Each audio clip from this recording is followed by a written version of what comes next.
Bonjour, merci beaucoup pour votre présence. Merci à l'Université de la Terre de nous avoir proposé cette séquence. Nature, source de solutions. En ces temps de vent contraire, il va être bon de nous rappeler que nous avons une alliée puissante et formidable qui va nous aider à tenir le cap, qui s'appelle la nature. Je vais vous demander, sous vos applaudissements, si vous voulez, de bien vouloir accueillir sur scène Christophe Aubel, Vanessa Prou, Marc-André Solos, Mathilde Boisseau et Emmanuel Delannoy.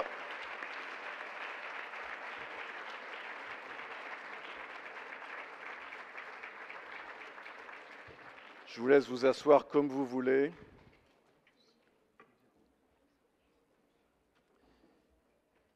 Et en ce qui me concerne, je suis Alain Renaudin. Je vais avoir le plaisir d'animer cet échange.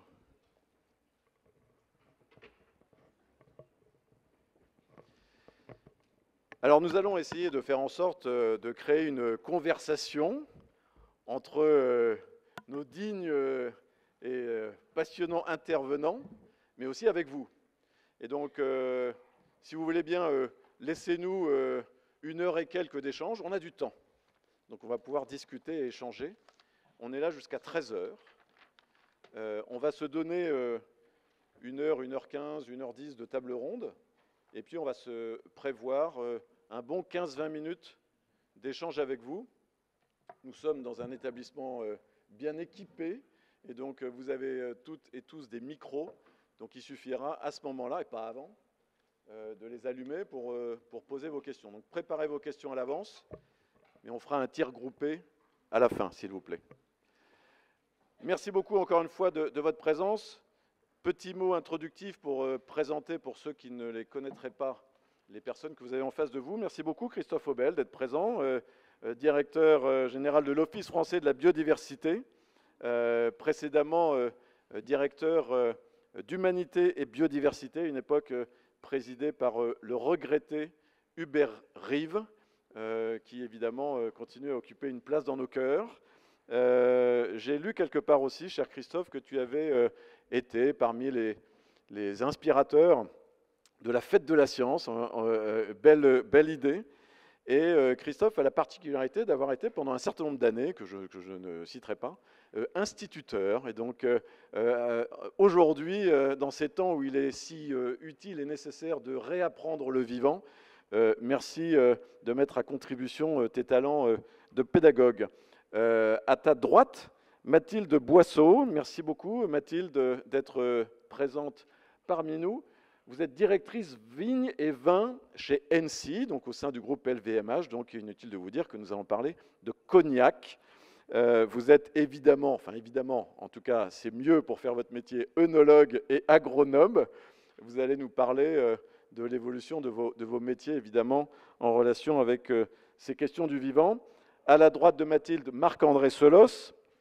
Alors là, c'est toujours forcément un peu plus long. Marc-André, cher Marc-André, tu es professeur du Muséum national d'histoire naturelle. Tu es aussi professeur à l'université, c'est toujours d'actualité, de Gdansk en Pologne, également à l'université de Kenning en Chine. Rien que ça.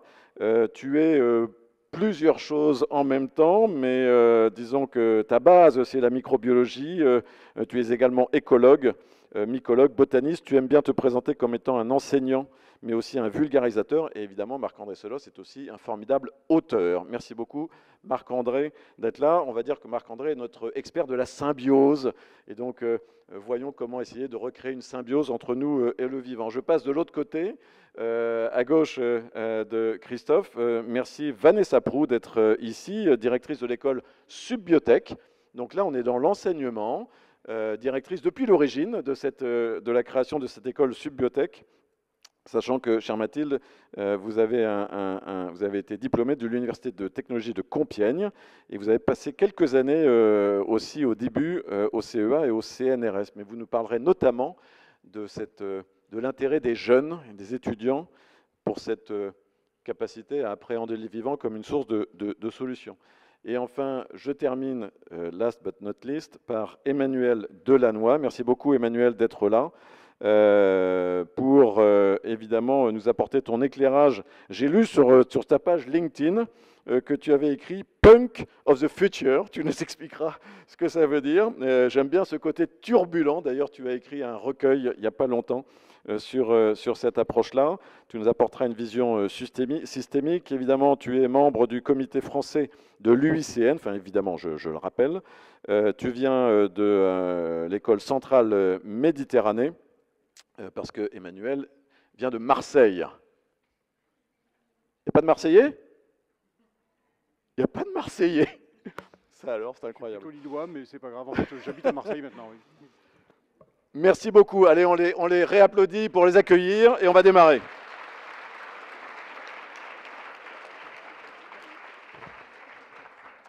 Alors, je vais me mettre comme ça un peu sur le côté pour m'effacer, mais on va démarrer par une forme de séquence un peu introductive avec toi, Christophe, si tu veux bien. Ça a été un peu fait par Philippe Descola tout à l'heure, mais pour reposer un peu du sens sur les mots et pour nous apporter un petit peu tes définitions, en tout cas tes subtilités, les subtilités qu'on doit avoir sur les mots nature, biodiversité, vivant, biosphère, etc. Et pour nous rappeler aussi tout simplement, avant d'être un modèle d'inspiration, d'innovation, pourquoi tout simplement il fait meilleur vivre si on vit en bonne harmonie avec ce vivant qui nous entoure. Merci beaucoup, Christophe. Bonjour à tous, je suis ravi d'être avec vous. Peut-être une petite précision d'abord, je suis un des instigateurs de la fête de la nature et pas de la fête de la science, ce qui explique peut-être mieux ma présence ici. C'est pas mal aussi. Je vais bien me garder de faire de la sémantique et d'expliquer les différences entre ces mots, surtout pour ceux qui y étaient après avoir entendu Baptiste Morisot et Philippe Descola parler de ces mots nature, biodiversité, vivant. Juste dire que, et ça a été dit ce matin encore une fois, c'est que le mot nature, il a un problème, il pose un problème, c'est qu'il nous pose en dehors du reste du vivant. C'est-à-dire que la nature, elle nous entoure, c'est le décor dans lequel on peut vivre. Et plus que ça, c'est trop souvent quelque chose qu'on peut exploiter et qu'on considère comme corvéable à merci. Alors que la réalité du monde, c'est évidemment pas celle-là, et sans doute vous êtes nombreux ici à partager cette idée. Le vivant, on en fait partie, on en dépend.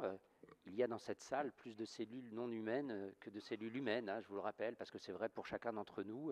Je pense à votre biote intestinale, à notre biote intestinale ou à celui de notre peau, par exemple. Et donc ça, c'est un point important et c'est bien ça qu'il faut se réapproprier avant tout. La biodiversité, ce n'est pas un catalogue d'espèces, encore une fois. Hein.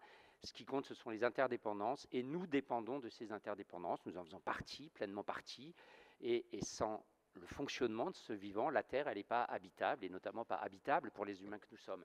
Voilà, donc je pense que c'est ça l'intérêt du mot vivant, c'est ça que j'aime moi aussi dans le mot biodiversité, c'est que c'est une manière d'insister sur les interactions, sur les interdépendances. Quelquefois le mot biodiversité a pu avoir mauvaise presse parce que d'aucuns s'en sont saisis pour parler valeur économique des services écosystémiques. Ce n'est pas vraiment que la définition qu'en donnent les scientifiques. Donc voilà. Et c'est le message de l'IPBES, le GIEC de la biodiversité, que de nous rappeler cette importance au vivant, cette appartenance au vivant et le fait qu'il faut se réapproprier cela. Et du coup, moi je veux bien, pour poursuivre cette introduction, rebondir sur le titre de la table ronde, la nature en source de solutions. Et pardon, mais peut-être c'est un peu réducteur, parce que bien sûr la nature, le vivant peut nous inspirer des solutions. Tout à l'heure, Madame Raskin a très bien expliqué ça. Mais encore une fois, elle est plus que cela, puisqu'elle est la condition d'existence des humains que nous sommes. Et c'est ça qu'il faut se réapproprier. Et il me semble que si on se réapproprie ce lien vivant, si on se réapproprie ou si on découvre et si on apprend le fonctionnement du vivant, parce qu'il y a évidemment un effort d'éducation à faire là-dessus, le fonctionnement des écosystèmes, ça peut nous permettre de comprendre des choses qui sont essentielles pour notre avenir. Ben d'abord, encore une fois, comprendre les écosystèmes, ça va nous permettre de mieux comprendre que la fiction d'une croissance infinie dans un monde fini, c'est effectivement une fiction. Mais je pense que plutôt que de seulement le dire comme ça et de rentrer dans un débat économique d'abord sur ces questions-là, c'est peut-être pas se donner le meilleur moyen de rentrer là-dedans et encore une fois, se réapproprier le fonctionnement des écosystèmes, ça va nous permettre de comprendre les limites planétaires et donc de parler un peu plus sereinement de ce débat. C'est aussi se donner les moyens, évidemment, de faire du vivant un allié un allié de ce que nous faisons, de ce que nous vivons, de ce que nous pouvons faire. Je suis sûr que Marc-André, avec les sols, tout à l'heure, parlera de ça très bien. C'est aussi se donner, et là je fais référence à Philippe Descola, il n'en a pas parlé ce matin, mais j'aime bien comment il parle de ça dans un de ses livres, des repères intellectuels et moraux partagés qui peuvent nous permettre, là aussi, d'appréhender les difficultés qui sont devant nous et la façon d'habiter le monde de façon différente. Et puis enfin, c'est se donner les moyens de renouer avec un futur désirable, de redonner du sens. Il me semble que le monde dans lequel on est a besoin de ça, et la biodiversité peut être un moyen de refaire commun. Et là aussi, je pense que ça répondrait pas mal à beaucoup de choses dont nous avons besoin.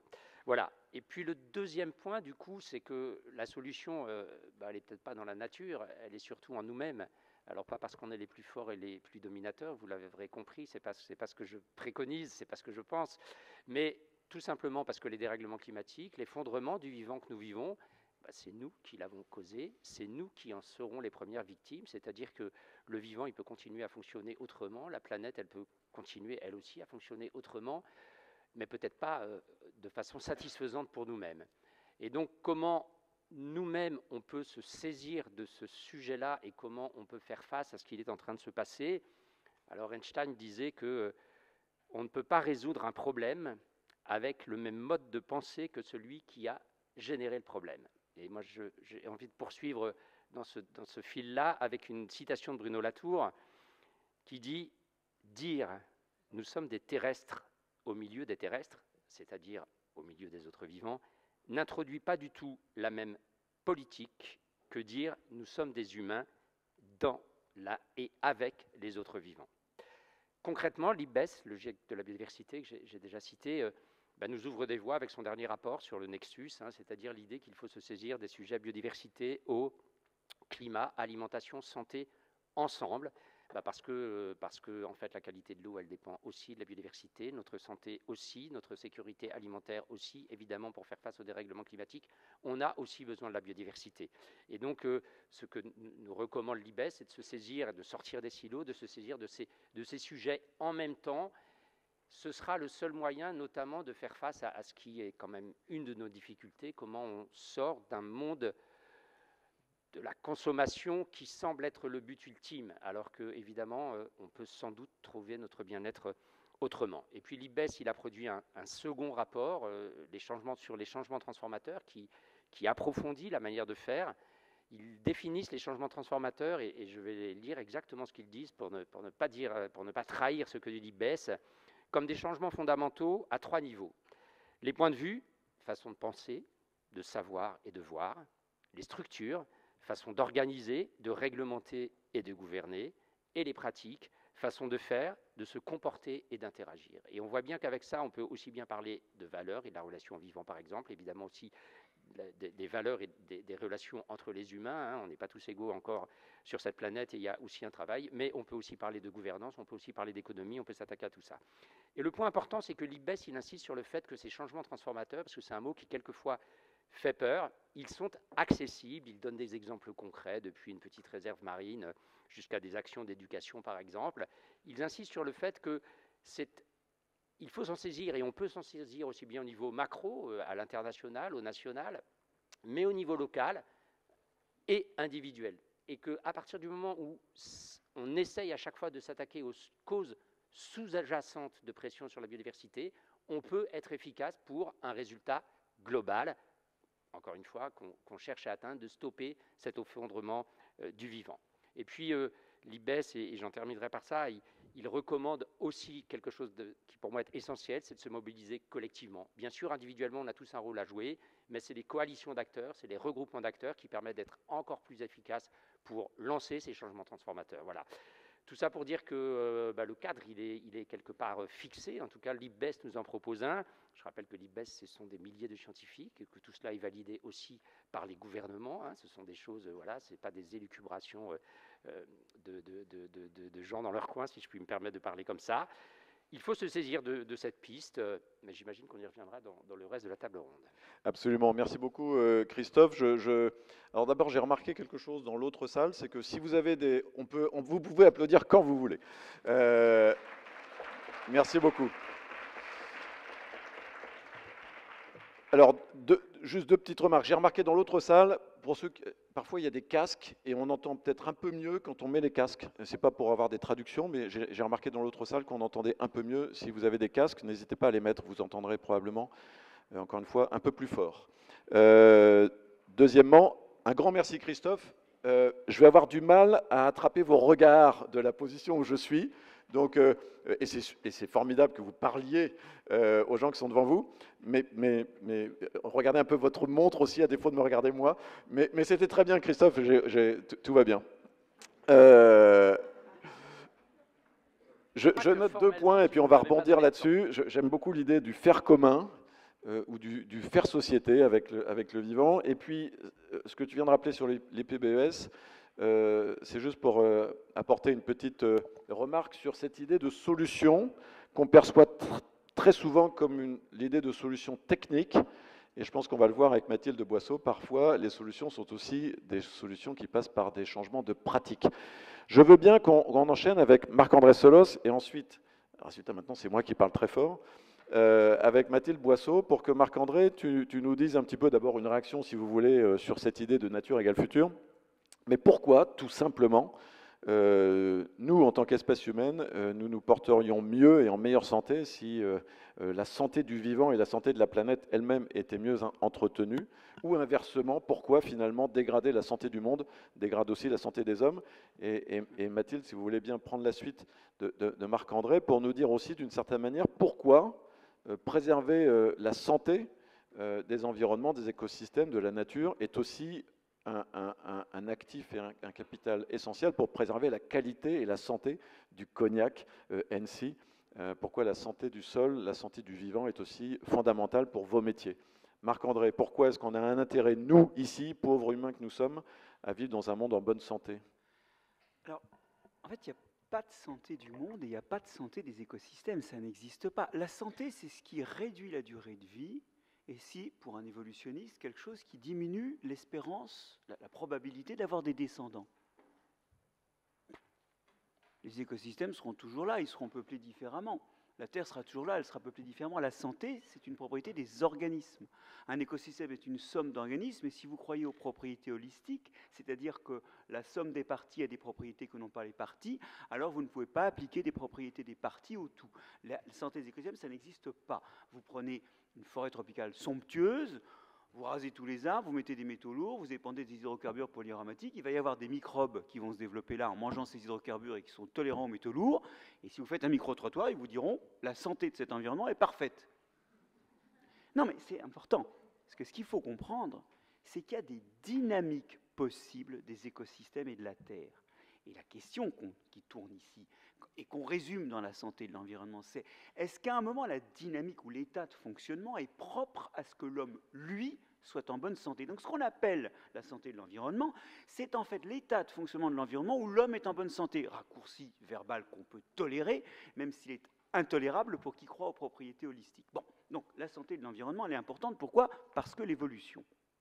Nous sommes le produit d'une évolution qui nous a sélectionnés, enfin, qui a sélectionné nos ancêtres pour fonctionner dans les conditions où ils étaient. Et du coup, il y a des conditions où on ne peut pas fonctionner. Voilà, je vais prendre par exemple le cas de la chaleur humide. La chaleur humide, n'est-ce pas, c'est quand il fait très très chaud et que l'air est saturé de vapeur. Nous, pour refroidir, qu'est-ce qu'on fait? On sue et on évapore, et ça nous refroidit, cette sueur. Si l'air est saturé d'eau, vous ne pouvez pas évaporer. Donc, vous avez la température qui fait dehors. Ici, il fait 50 degrés dehors, bah, vous faites 50 degrés. Ah bah oui, mais pas possible. Vous en mourrez. Donc on n'est pas fait pour fonctionner dans ces conditions-là, mais le changement climatique est en train de nous préparer de vastes aires tropicales où la chaleur humide rendra la vie impossible, sauf à se réfugier à l'intérieur avec un climatiseur dont l'activité produit des gaz à effet de serre. Bon, donc, en fait, ce qui se passe, c'est qu'il faut qu'on imagine des dynamiques des écosystèmes dans lesquelles nous, on a notre place, et notre place dans la meilleure santé possible. Et on ne réalise pas à quel point, effectivement, nous sommes liés à des écosystèmes. Alors, pour élaborer un petit peu l'image que tu introduisais déjà, hein, c'est nous sommes une interface entre des écosystèmes externes où nous puisons notre nourriture et des écosystèmes internes qui sont nos microbiotes, les poumons, du vagin, du tube digestif, qui nous aident à fonctionner parce qu'ils entretiennent le bâtiment où ils vivent. Et ils s'en foutent de la santé de l'homme. Et il y a des conditions de fonctionnement de l'homme qui sont compatibles avec leur fonctionnement à eux, et d'ailleurs ils y contribuent parce qu'ainsi eux-mêmes fonctionnent mieux. Bien, c'est la même logique que pour nous. Alors, nous sommes à l'interface entre ces écosystèmes et nous ne le réalisons pas car nos écosystèmes microbiens, ils ne sont pas visibles et on leur impose des choses comme des conservateurs ou des émulsifiants qui tuent des espèces. Et puis alors c'est comme un jeu de Jenga, hein, quand vous retirez des petits bouts de bois, à la fin tout s'écroule parce qu'il n'y a plus assez de redondance fonctionnelle dans le dispositif pour que les fonctions soient remplies. Et puis il y a ces écosystèmes externes, on ne réalise pas quand on mange une myrtille dans un écosystème que du coup on est dans cet écosystème, on ne le réalise pas, on le réalise d'autant moins que si on a acheté cette myrtille au supermarché, mais on en fait partie puisqu'on y prélève de la matière et ce qui s'y passe nous touche. Et c'est comme ça que quand on a des écosystèmes où par exemple l'utilisation d'engrais minéraux introduit du cadmium, on prépare le plus 3% de cancer du pancréas par an en France, on prépare pratiquement 30% des cas d'ostéoporose en France parce que ce cadmium rentre, ce cadmium qui contamine les engrais phosphatés en fait, rentre dans nos aliments, rentre dans les plantes et finit en nous-mêmes où il exerce sa toxicité. Ce qui se passe là-bas nous touche directement. Alors, quand on renverse tout ça, ça veut dire qu'il y a des dynamiques des écosystèmes externes et internes qui ne sont pas propres à nous maintenir en bonne santé, et il y a des dynamiques qui sont propres à nous maintenir en bonne santé, et là, tout de suite, ça peut devenir un outil, typiquement, et alors toujours en pensant à des liens, je vais résoudre le problème du cadmium, hein, comme ça, très facilement, nous urinons 20 à 30% des besoins de l'agriculture française en azote et en phosphate. Et sans cadmium, puisque, je vous le rappelle, le cadmium, on le retient, nous, dans l'organisme. Donc, voilà. Alors, ça veut dire que si on pense à ces liens, nous sommes en partie une solution. Ce n'est pas juste des liens, qu'est-ce qui va vers moi, mais qu'est-ce que je peux faire pour ces écosystèmes. Aujourd'hui, si nous recyclons dans nos agrosystèmes notre urine, nos fesses et nos déchets de cuisine, on diminue la nécessité des engrais minéraux. Alors, ajoutons 2-3 solutions sur lesquelles je ne vais pas revenir, mais la part des engrais minéraux peut passer en dessous du seuil de toxicité. Aujourd'hui, nous mangeons 1,4 fois la dose recommandée de cadmium. Si demain, on a d'autres formes de fertilisation qui s'ajoutent, je ne parle pas de remplacer, je suis dans la mixité des solutions, dans le mélange des solutions, demain, on peut passer en dessous de ce 1,4 fois la dose recommandée de cadmium parce que notre fertilisation ne repose plus exclusivement sur le phosphate minier. Les chiffres sont quand même assez forts, là, 20 à 30% des besoins de l'agriculture en azote et en phosphate dans les excréments des Français.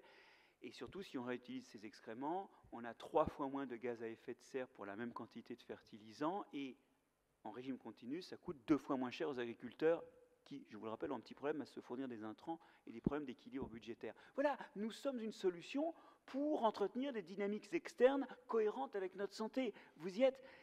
C'est ça l'histoire de la santé et de l'environnement. C'est juste maintenir cette étroite fenêtre qui fait que nous pouvons vivre et vivre en bonne santé. Et ça, nous sommes condamnés à certaines fenêtres parce que dans l'évolution, nos ancêtres se sont adaptés aux conditions qui régnaient au moment où ils vivaient. Et quand nous voulons sortir de ces fenêtres, eh bien, les écosystèmes peuvent continuer, la Terre tournera, mais pas nous. Et une fois de plus, parler de crise de la biodiversité ou de crise de la planète ou de gérer la planète, c'est trop distancier le fait que c'est nous gérer nous-mêmes dont il s'agit. Parce que c'est la même chose. Et gérer notre capacité à nous adapter à un truc changeant, c'est finalement l'histoire de la vie, d'une certaine manière. On reviendra sur une galerie de solutions tout à l'heure et on pourra discuter des belles solutions poétiques que a commencé à nous proposer Marc-André.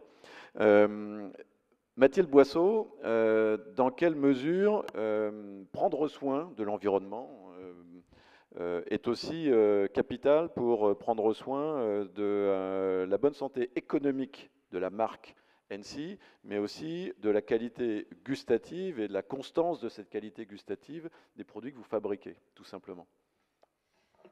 C'est vrai, quand on parle de cognac, peut-être qu'on se dit, bon, c'est quoi le lien avec les solutions issues de la nature, etc. Donc, simplement, je pense qu'il faut avoir à l'esprit que, bon, le cognac, c'est un sujet de temps long, mais on est extrêmement dépendant de la nature, tout simplement. Pourquoi ? Parce qu'on est issu de raisins. Pour faire du cognac, il faut faire du vin. Donc récolter des raisins et être viticulteur. Et puis, il faut aussi faire vieillir les eaux de vie qu'on obtient suite à la distillation du vin dans du chêne. Donc, vous voyez déjà la partie viticulture, production de raisins, la partie forestière. C'est des choses extrêmement importantes et ça explique aussi pourquoi on est extrêmement engagé sur ces sujets-là, parce que sans nature, on ne sera pas en mesure de produire des cognacs demain. Donc c'est extrêmement important pour nous de préserver, d'enrichir ce patrimoine-là, qui est un patrimoine quelque part vivant. On évoquera tout à l'heure les différentes solutions qui sont issues de la nature. Pour autant, la maison Hennecy, ça représente aujourd'hui à peu près 1600 viticulteurs sur une appellation qui regroupe 4000 exploitations. Donc ça pèse quand même. Ça représente à peu près 30 000 hectares. Il y a aussi un enjeu de transmettre ce patrimoine vivant aux générations futures, donc de le développer et donc de s'en occuper de la meilleure des manières. Le soin qu'on apporte à nos raisins, à nos eaux de vie et à nos cognacs, il faut qu'on soit en mesure de le transmettre. Ça, c'est extrêmement important et ça démarre du sol, ça démarre de la nature. Nous, on a fait ce choix chez Hennecy, le choix de l'agroécologie et du collectif. Pourquoi? Parce que tout seul, finalement, on ne pourra pas forcément embarquer large. Or, on a la capacité d'avoir un impact extrêmement important, un impact sur toute une région. Donc ça, c'est le premier élément. Et tout ça pour vous dire que les cognacs qu'on déguste aujourd'hui sont issus des eaux de vie d'hier. Les eaux de vie qu'on fait aujourd'hui feront les cognacs de demain. Les eaux de vie qui seront, enfin les raisins en tout cas qui seront cultivés demain feront les cognacs d'après-demain. Donc cette notion du temps long est extrêmement importante et les consommateurs qui dégusteront nos cognacs demain jugeront nos pratiques d'il y a 10 ans ou 20 ans. Donc très très important d'avoir un quart d'heure d'avance sur ce sujet et d'être en avance de phase. Le sujet de la nature, il est au centre de nos préoccupations, même si, à première vue, on peut apparaître un petit peu en aval de la chaîne. C'est très important. D'abord, cette notion du temps long, on l'a tous et toutes assez facilement en tête dès qu'on pense à de la gestion forestière, par exemple. Mais c'est vrai qu'elle est peut-être moins évidente, et pourtant elle l'est, pour les métiers que vous faites. Je rappelle que ces 1600 viticulteurs dont vous parlez ne sont pas des viticulteurs du groupe Hennecy. Hein, ce sont des indépendants, partenaires, avec qui vous travaillez vraiment dans une logique de filière. Tout à fait, et je parle de collectif parce que nous achetons des eaux de vie à ces partenaires viticulteurs, et donc l'enjeu, il est de passer quelque part de la parcelle au territoire. Chez Hennecy, nous avons une exploitation expérimentale, mais une exploitation qui représente moins de 1% de nos besoins. Donc le véritable challenge, c'est de pouvoir passer de la parcelle à ce territoire et d'embarquer en soutenant, en accompagnant tous nos partenaires viticulteurs dans les sujets de l'agroécologie. Et quand on se place du point de vue du viticulteur, c'est pas toujours simple, parce qu'il y a des enjeux de coûts, il y a des enjeux de risques vis-à-vis du changement climatique, vis-à-vis des millésimes qu'on peut connaître, et l'expertise, l'accompagnement qu'on peut donner, la recherche sur ces sujets-là, sont clés pour pouvoir donner les outils aux personnes pour pouvoir activer cette transformation. Parce que, comme le disait Marc-André, c'est un sujet extrêmement systémique, et donc c'est le changement de paradigme qui est important. Ce n'est pas simplement remplacer un produit par un autre. C'est vraiment le changement d'état d'esprit et l'approche de la viticulture. Et en ce sens-là, la viticulture est une source de solutions extrêmement intéressante. Merci beaucoup. Ça commence. On arrive, Vanessa et Emmanuel, mais ça commence. Je vais sortir des rails et du conducteur. Je vais rebondir. On vous a promis une conversation. Parce que là, Mathilde, vous avez évoqué la recherche. Marc-André, comment est-ce que la recherche se met au service de l'entreprise pour travailler à des alternatives, à des solutions, etc. Est-ce que vous travaillez ensemble ou pas, pour être tout à fait transparent? On a à la fois des liens autour de la formation et des projets communs, puisqu'on a reçu un financement commun, dont la mise en place est légèrement retardée par les votes budgétaires eux-mêmes retardés au niveau national, mais on va de plus en plus travailler ensemble. Mais au-delà de cet exemple ponctuel... Ton micro, s'il te plaît, Marc-André. Au-delà de cet exemple ponctuel, je crois que la recherche, on disait, tu concluais sur le fait qu'on va devoir évoluer en permanence. Et en fait, la recherche, c'est simplement évoluer de façon consciente et se donner des atouts pour évoluer. C'est la façon qu'ont les collectifs dont on délègue à quelques-uns l'exploration. des possibles et la direction à prendre, ou les directions qui paraissent, dans l'état des connaissances, les plus valables. Alors, au-delà de ce raisonnement théorique sur le statut de la recherche, qui est l'organe par lequel les sociétés se préparent à leur évolution culturelle, le fait est qu'on a besoin aujourd'hui d'une recherche qui soit beaucoup plus inscrite dans des liens avec des praticiens. Il y a des grands progrès de ce point de vue-là à l'INRAE pour ce qui est de l'agriculture, mais en fait, on a vraiment un problème aujourd'hui à articuler une recherche fondamentale qui continue à faire émerger des possibles dont on n'a même pas idée quand on commence à faire cette recherche, et une vraie recherche appliquée qui soit une recherche qui est vraiment une recherche collaborative, pas juste une recherche qui répond à des questions, non, mais qui est une recherche vraiment collaborative, conjointe entre les praticiens et ceux qui explorent les possibles. Ça, c'est vraiment quelque chose auquel moi je crois, et je pense que ce divorce entre ceux qui font et ceux qui cherchent ce que l'on pourrait faire, il est l'une des causes à trouver dans la facilité avec laquelle certains abrutis, destructeurs d'avenir, s'engagent dans la faille qui existe entre la science et la société et détruisent aujourd'hui la science dans une relative indifférence de la société, si vous voyez ce que je veux dire. Mathilde, quelle est la part de la recherche ou de la recherche et développement, l'intensité de vos relations avec ce monde de la recherche dans vos pratiques au quotidien? On a un service, enfin un département de recherche et développement au niveau de notre maison, mais même au niveau du groupe, donc il s'intensifie de plus en plus, et c'est quand même quelque chose d'extrêmement important. Moi, ce que je constate, c'est les choses sont de plus en plus faciles pour travailler avec les organismes de recherche publics.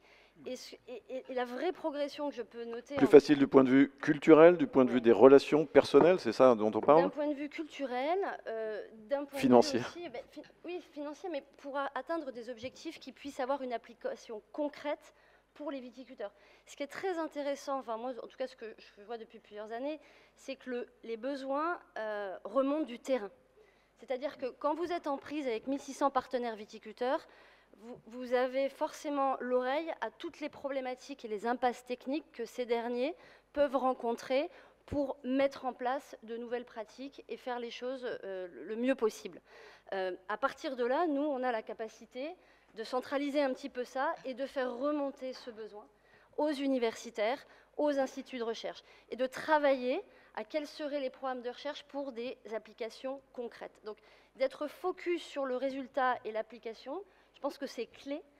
Et honnêtement, pour le moment, j'ai en tête quelques projets qui ont été lancés, mais que ce soit sur des sujets de matériel végétal, que ce soit sur des sujets vis-à-vis du sol, de la fonctionnalité du sol, aujourd'hui, c'est des sujets qui fonctionnent très bien. Et même des sujets, je pense notamment à un sujet sur les maladies du bois, c'est quelque chose qui entraîne beaucoup d'improductifs aujourd'hui dans les vignobles du monde entier. Aujourd'hui, on est en train d'essayer de mettre en place une solution de biocontrôle pour lutter contre ces maladies du bois. Donc là, on ne peut pas dire que c'est vraiment solution issue de la nature sur ce sujet-là, sur une maladie. En tout cas, assisté de la nature ou fondé sur la nature. Christophe Aubel y reviendra tout à l'heure. Vanessa Proux, Subbiotech. Est-ce que d'une certaine manière, les étudiants de l'école ne sont pas déjà dans cette interface entre connaissance et application? Et qu'est-ce qui fait que ce sujet de cette nature inspirante, nature solution, est un sujet qui, de leur propre initiative, émerge d'année en année rencontre un certain appétit de ces jeunes générations d'étudiants tels que vous les croisez tous les jours à Subbiotech? Oui, tout à fait. C'est vrai qu'on constate, les nouvelles générations sont particulièrement en fait, sensibles aux enjeux environnementaux. Et en fait, je pense qu'il y a plusieurs raisons à ça. Déjà, je pense que dès leur plus jeune âge, ils ont été en fait, fortement sensibilisés finalement à ces enjeux environnementaux à travers les actualités et les faits concernant le changement climatique, la perte de la biodiversité ou encore la pollution croissante. D'ailleurs, c'est pour ça que souvent, les nouvelles générations sont plus nombreuses à consommer des matériaux biodégradables ou issus de produits biosourcés. Une autre raison qui explique cette tendance croissante des nouvelles générations à s'allier au vivant est que finalement, dans les cursus scolaires et universitaires, aujourd'hui, il y a de plus en plus en fait, d'enseignements, d'activités pédagogiques en lien avec le développement durable, l'économie circulaire, le biomimétisme, les sciences du vivant. Et même dans des cursus généralistes ou même dans les écoles de commerce, on déploie maintenant ce type d'activités pédagogiques parce que les jeunes sont demandeurs et sont fortement en attente. Encore une autre raison, c'est qu'aujourd'hui, bon, on parle beaucoup d'Internet et des réseaux sociaux, avec toutes les dérives qui vont avec, mais néanmoins, cela représente des accès immédiats et très facilités aux informations scientifiques et à l'élargissement de la connaissance. Donc les jeunes, maintenant, peuvent trouver immédiatement des exemples inspirants issus du vivant, comme par exemple l'architecture bio-inspirée. Donc du coup, ça leur permet de s'épanouir et de se développer dans cette tendance. De plus, aujourd'hui, je le vois au quotidien avec les étudiants, on interagit avec eux à travers la présentation de leurs projets, on pourra en parler un peu plus tard, mais en fait pour eux, ils ne croient plus au modèle économique linéaire industriel, eux ils croient des nouveaux modèles, des modèles en fait qui s'allient avec le vivant pour trouver des solutions durables et innovantes. Ils ont vu que les modèles économiques linéaires classiques, ils ont vu les dégâts sur notre planète, et eux, ils ne veulent plus ça, parce qu'ils sont concernés, et ils pensent aussi aux générations suivantes. Donc ça, c'est important également. Nos jeunes, de par cette sensibilisation par contre précoce, avec l'éducation, les actualités à portée de main, ils ont compris les interconnexions entre les systèmes vivants, et donc eux, ils veulent s'inscrire dans cette interconnexion, et ils souhaitent plutôt voir des solutions de dépollution, par exemple, qui vont utiliser les micro-organismes et les interactions avec le sol, pour faire de la bioremédiation. Dans une espèce de double approche, à la fois critique, oui, mais constructive. C'est ça, exactement. Oui, oui, critique et constructive. Alors, on a vu dans les actualités, il y a des jeunes même extrêmement mobilisés, et donc de temps en temps, on a des faits médiatiques. Je pense, je ne vais pas la citer, à une remise des diplômes où des jeunes avaient pris la parole, et ils illustrent en fait leur génération et toutes celles qui vont arriver sur la nécessité, l'urgence de ne plus détruire la nature, de ne plus développer nos activités contre la nature, mais avec la nature, vraiment en étroite collaboration et voire même en symbiose. Et encore une fois, vous confirmez que ce sont des sujets, entre guillemets, de génération spontanée. C'est cette idée de prendre modèle sur le vivant, de nature égale solution. Ce n'est pas le corps enseignant de l'école qui, tout d'un coup, s'est dit un matin, tiens, on va enseigner ça à l'école. C'est vraiment quelque chose qui vous est venu de la part des étudiants en résonance avec le monde dans lequel on vit. Alors, les deux, même si les étudiants sont très moteurs, et d'ailleurs, on les implique dans les comités pédagogiques et les comités de mission pour faire avancer nos actions, en lien avec le DDRS, parce que l'école a son plan DDRS, mais dans les équipes pédagogiques, j'ai également des enseignants encore juniors, si je puis dire, qui eux-mêmes sont très sensibilisés, donc c'est vraiment un travail interactif et en collaboration. Mais c'est vrai que les étudiants nous challengent. Alors, on va, juste après, on fera un tour de solutions un peu en rafale pour vous montrer une galerie de choses. Cher Emmanuel, donc on l'a vu, c'est un sujet d'intérêt pour les jeunes générations, et pour autant c'est une vieille idée. Est-ce que ce n'est pas une forme de retour aux sources que de considérer la nature comme une solution et comme une alliée? Et est-ce qu'il ne faut pas aussi parfois se méfier du fait que toutes les idées ne sont pas bonnes à prendre dans le vivant, et qu'il faut y intégrer un petit peu d'éthique, ce sujet qui t'est si cher? On va y revenir. Alors, juste avant de répondre à la question, deux précisions aussi. Normalement, c'est Maude Lelièvre, qui est présidente du comité français de l'UICN, qui aurait dû être à cette place. Donc on aurait dû faire mieux en termes de parité. Mais vous le savez, l'agenda en termes de diplomatie écologique est assez chargé en ce moment, et en particulier la préparation des prochains grands rendez-vous sur la biodiversité. Donc Maude a été malheureusement mobilisée pour d'autres occupations. Et la deuxième chose, c'est que si je suis membre du bureau du comité français de l'UICN, c'est pas à titre personnel, c'est en tant que représentant d'une organisation membre qui, en l'occurrence, est Humanité et Biodiversité, donc Christophe connaît bien, et dont j'ai été 15 ans administrateur. Voilà pour les deux précisions. Alors, pour répondre à la question, en fait, on peut dire que l'idée est récente en termes de conceptualisation, mais ça dépend de quoi on parle. Mais je pense que le geste a précédé l'idée. Et il y a eu une phase où on était plutôt dans l'intuition que dans réellement l'idée en termes de conceptualisation. Je m'explique. Depuis que l'humanité existe, nous interagissons avec les vivants, les terrestres qui nous entourent. Et quand on regarde par exemple les processus de domestication, la domestication du renne par exemple, d'ailleurs le renne n'est toujours pas une espèce complètement domestiquée, les éleveurs ont tendance à suivre le renne dans ses migrations, et donc entre chasser le renne ou préserver des troupeaux et les protéger des prédateurs finalement, et dire c'est une forme d'élevage, il y a une sorte de co-apprentissage. La relation entre le loup et l'homme, par exemple, et la domestication du chien, c'est pareil. Quand on regarde les choses, on peut se demander d'ailleurs qui a domestiqué qui. Et on voit bien qu'on est dans une relation de coévolution et donc de co-apprentissage. Et pour reprendre aussi une idée qui était évoquée en plénière d'ouverture ce matin, je ne suis même pas sûr que ce soit le propre de l'homme. C'est-à-dire que beaucoup d'espèces animales s'observent les unes les autres et apprennent. On sait que les grands singes, par exemple, ou les corvidés, ou d'autres espèces encore, une espèce de pharmacopée, connaissent des principes actifs, aussi bien minéraux dans des argiles, par exemple, que dans des végétaux, et ont des pratiques finalement assez avancées. Et donc, encore une fois, le geste est ancestral, et il est probablement même plus ancien même que l'humanité. Ensuite, on a une phase où on est plutôt dans l'intuition. Et là, on pourrait citer des précurseurs comme Léonard de Vinci, par exemple, qui disait va chercher tes idées dans la nature, c'est là qu'est le futur. Tiens, ça nous rappelle un peu l'intitulé de cette manifestation. On peut citer Gaudi, on peut citer Eiffel, qui sont un petit peu des précurseurs, mais qui n'avaient pas forcément une démarche structurée. C'est-à-dire qu'ils allaient chercher des idées comme ça, un petit peu au petit bonheur la chance, d'une manière qui ressemblait plus à de la sérendipité, finalement. Et puis, on a une période aussi de désapprentissage, de coupure, et là on est dans la révolution industrielle, on est dans la pensée positiviste du 19e siècle, où on est persuadé que nous allons faire mieux, que le génie humain fera toujours mieux que ce qui est dans la nature, et donc on mise tout sur le progrès technique. Et là on est vraiment dans la continuation de cette histoire-là. Et c'est là que l'idée du biomimétisme, ou globalement d'ailleurs des solutions inspirées par le vivant, parce que dans la permaculture, il y a 40 ans de plus que le biomimétisme, finalement, il y avait déjà cette idée d'observer le fonctionnement des systèmes vivants, à toutes les échelles d'ailleurs, de la biosphère jusqu'à la cellule, d'en retirer quelque chose, d'en extraire un certain nombre de principes d'action, et donc de concevoir après et de structurer des systèmes de production que nous allons pouvoir piloter pour satisfaire des besoins humains.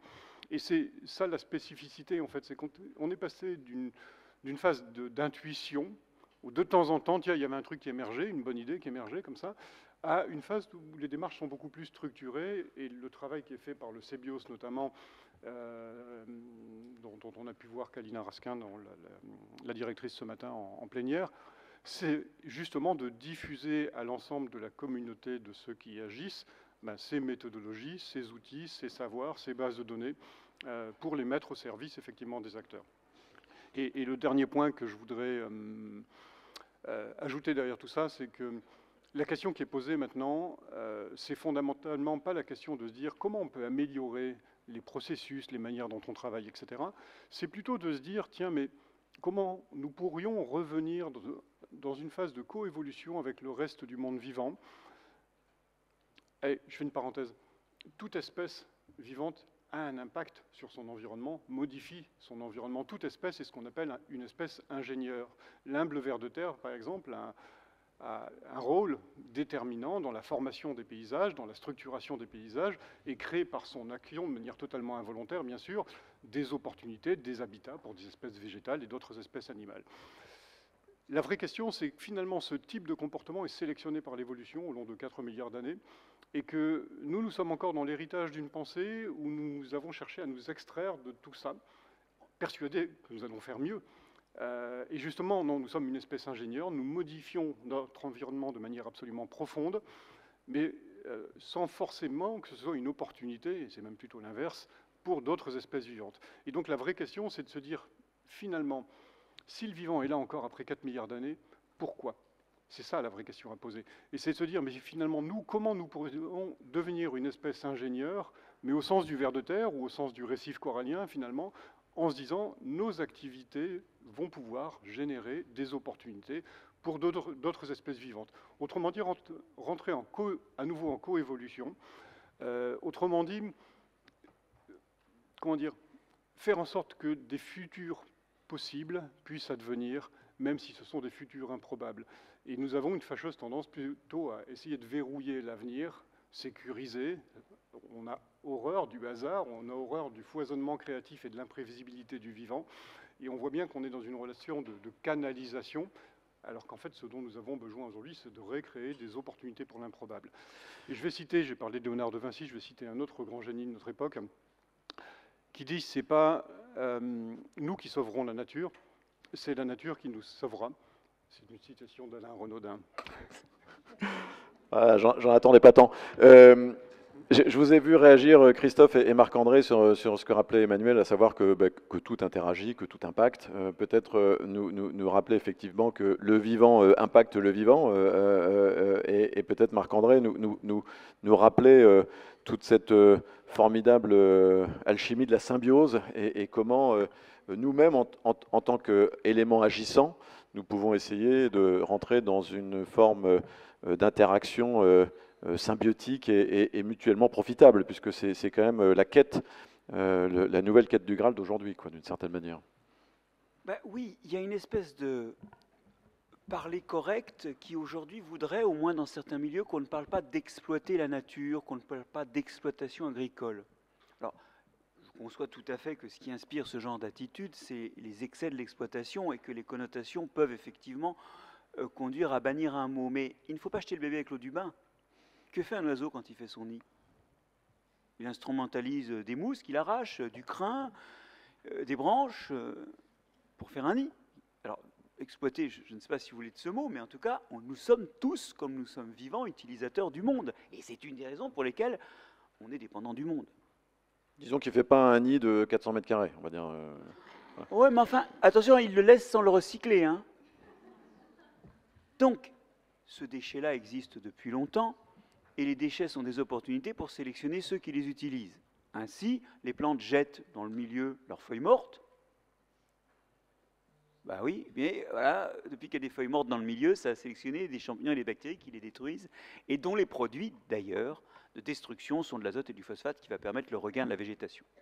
Et là, on voit que, finalement, une fois que ça s'est établi, il y a une sorte de dépendance réciproque entre ces deux compartiments qui s'établit. Mais exploiter, c'est vivre. Et c'est pour ça qu'aucun être vivant n'est autonome et n'est dispensé d'être inféodé à un certain fonctionnement de son milieu qui fait sa santé et qu'on peut appeler, vu de son point de vue, la santé de ce milieu. Voilà. Alors maintenant, le problème, c'est qu'une fois qu'on a compris qu'il y a des interdépendances entre les êtres vivants, la catastrophe, c'est que les êtres vivants évoluent. Et donc, à tout moment, vos partenaires peuvent évoluer. Au fond, nous sommes une évolution qui a coûté cher à quelques espèces comme le dodo. L'idée, c'est qu'à tout moment, et nous ne faisons pas exception à la règle, en plus, nous avons une évolution culturelle qui fait que notre turnover, le renouvellement de notre pratique et de notre attitude vis-à-vis de l'environnement est plus rapide. Mais nous ne faisons pas exception à cette règle du vivant, que le vivant évolue, et ça implique que les autres doivent évoluer autour. Et d'ailleurs, une des façons d'évoluer, c'est de disparaître. Dans l'évolution, vous savez, il y a ceux qui réussissent et ceux qui ratent. Et notre évolution rapide entraîne que beaucoup d'organismes autour de nous ne sont pas adaptés à ça et disparaissent. Restent ceux qui sont adaptés. Alors, ça entraîne une crise, effectivement, de la biodiversité, qui est plutôt d'ailleurs une crise des capacités que nous aurons à exploiter le monde demain, puisque nous aurons moins, éventuellement, d'espèces autour de nous pour en recueillir les bienfaits ou les caractéristiques chimiques ou l'action sur le milieu. Mais ce mot de coévolution qui a été prononcé est très important. Dès lors que nous avons des relations à des écosystèmes internes et externes et à leurs habitants, eh bien, en fait, on se retrouve être obligé d'évoluer avec ces espèces-là. Et quand une nouvelle espèce entre dans le système, je pense au SARS-CoV-2 par exemple, il faut évoluer. Alors, il y a la façon bête d'évoluer qui est de se dire la nature va faire son travail, ça c'est Boris Johnson qui, en gros, attend que les individus les plus sensibles meurent. On sait aujourd'hui qu'on n'était pas égaux génétiquement les uns et les autres face aux formes aiguës de la Covid. Et puis il y a l'évolution culturelle qui consiste à mettre des masques et à se vacciner. Vous y êtes, mais on est obligé d'évoluer. Et ça, c'est une chose importante, il faut se voir en évolution. J'aimerais juste terminer ce propos sur le fait que le monde évolue autour de nous impose d'évoluer, et le fait que nous évoluons impose au monde d'évoluer, mais que nous, on peut peut-être un peu plus piloter les conséquences de notre évolution, théoriquement. Je voudrais terminer là-dessus sur le fait qu'il y a une expression qui est fréquemment répandue, il y a même un ministère qui s'appelle comme ça, c'est la transition. Il faudrait faire une transition et puis tout irait bien. Pas du tout. Claude Lévi-Strauss disait que ce qu'on appelle le progrès aujourd'hui est souvent la gestion des conséquences de ce qu'on a appelé le progrès hier. Et bien voilà. L'histoire, c'est qu'à chaque instant, l'évolution va entraîner des évolutions autour de nous, que ce soit de nos comparses humains ou de nos comparses animaux ou de nos comparses microbiens ou de nos comparses végétaux. Et demain, il faudra encore transitionner. Et en fait, le mot de transition ne devrait pouvoir être utilisé qu'au pluriel, c'est-à-dire avec la vision que les transitions appellent des transitions et qu'il faut évoluer. Parce que nous sommes dans des dynamiques de coévolution. Ça, c'est important parce que c'est l'intégration dynamique du fait que nous sommes en relation avec autrui dans le monde vivant. Merci beaucoup Marc-André. Oui, Christophe Aubel, parce que... merci.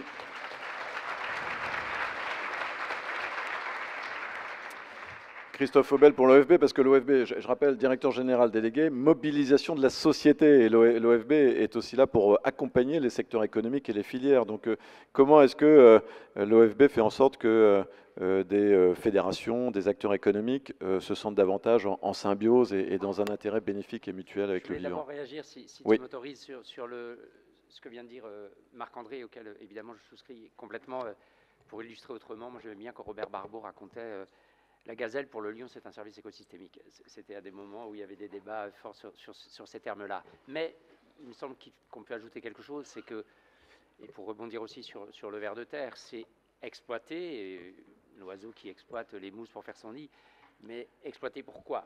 Et je pense que c'est là où nous, on a un travail à faire, c'est-à-dire qu'on n'exploite plus seulement, me semble-t-il, pour vivre bien, pour une vie bonne, au sens de ce que les philosophes peuvent dire là-dessus, que ce soit Platon ou plus récemment Rosa, sur vivre en résonance avec le monde, et je pense que c'est important, parce que ça veut dire vivre en résonance aussi avec les non-humains, et on exploite pour une espèce d'accumulation de biens, et c'est là où, pour le coup, on se distingue un petit peu d'autres exploitants, mais vous l'avez dit, d'autres espèces ingénieurs, et je pense que c'est là quand même où on a un travail à faire. Enfin, je renvoie à ce qui a été dit ce matin et je vais bien me garder de singer, enfin pardon pour l'expression, mais d'essayer de faire du Baptiste Morisot à la place de Baptiste Morisot ou du Descola à la place de Descola. Mais je pense que c'est quand même ça aussi qui nous différencie et sur lequel on a un travail à faire. Et je pense que c'est là où la biodiversité peut nous aider aussi. C'est-à-dire que comment on sort de ce qui a été décrit ce matin. À un moment, on a fait une césure avec la nature, on a oublié tout ça et donc... Marc-André vient de nous rappeler que oui, mais que l'évolution, on ne peut pas l'oublier. Mais on l'a oublié aussi culturellement, en s'extrayant de ça, en pensant qu'on veut l'exploiter. Et comment on se réapproprie ça? Moi, je pense que repenser notre relation au vivant, on a initié à l'OFB une réflexion sur la relation humain-non-humain, comment on essaye d'embarquer les gens, peut vraiment, sans doute, nous aider à construire d'autres imaginaires, à construire d'autres manières de penser notre vie bonne. C'est un peu trivial aussi comme exemple, mais tant que les gens vont penser qu'à 50 ans, il faut la grosse montre, vous voyez ce que je veux dire, ou pour des jeunes pour qui j'ai beaucoup de respect, vont penser que c'est la grosse voiture ou que c'est la maison avec piscine, on a un problème. Et donc comment on arrive à travailler l'imaginaire en lien avec le vivant, et l'intérêt du vivant, c'est sa force, me semble-t-il, par rapport aux questions de dérèglement climatique, c'est que la biodiversité, on peut la voir, on peut la sentir, on peut la toucher de plein de manières.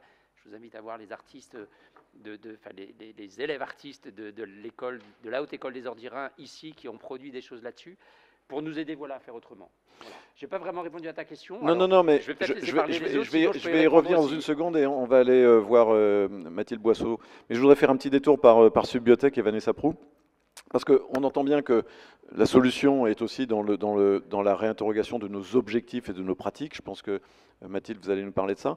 Mais Vanessa, est-ce que, pour nous livrer comme ça quelques petites pépites, vous pourriez nous pitcher 2-3 idées d'étudiants de Subbiotech en matière de biorespiration ? Eh bien, je vous remercie beaucoup de me laisser cette possibilité. Donc, c'est vrai que ça me fait plaisir de mettre à l'honneur nos élèves, que l'on challenge en parallèle de leurs enseignements classiques, on les challenge sur leur capacité à innover et à créer. Et donc, du coup, on a un programme de projets innovants. Ils ont 4 ans pour pousser le plus loin possible une idée pour répondre à une problématique en lien avec les biotech. Et ils sont nombreux à nous proposer des solutions bio-inspirées ou du biomimétisme. Alors j'ai fait une petite sélection, j'espère qu'on ne m'en voudra pas d'en oublier certains peut-être. Donc il y a tout. Alors vous verrez que les noms, c'est les équipes étudiantes qui choisissent leur nom de projet. On comprend un peu l'objectif au nom. Donc j'ai Toucantech. Cette équipe développe souhaite développer un matériau bio-inspiré de la structure du bec du toucan. Et ce matériau bio-inspiré se révélerait être plus performant et avec en plus une empreinte carbone réduite. Et donc l'objectif à terme, ce serait de proposer une alternative durable à la fibre de carbone dans le domaine du sport, par exemple. J'en ai un deuxième à partager avec vous, Phagoskin. Alors là, c'est un projet de dermocosmétique bio-inspiré pour traiter l'acné en exploitant finalement les propriétés naturelles des bactériophages. Donc ce sont des virus qui ont pour objectif de tuer des bactéries.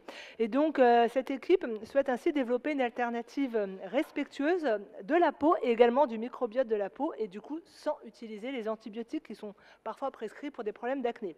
Et enfin, un dernier exemple qui a abouti d'ailleurs sur une création d'entreprise, c'est Cearitis.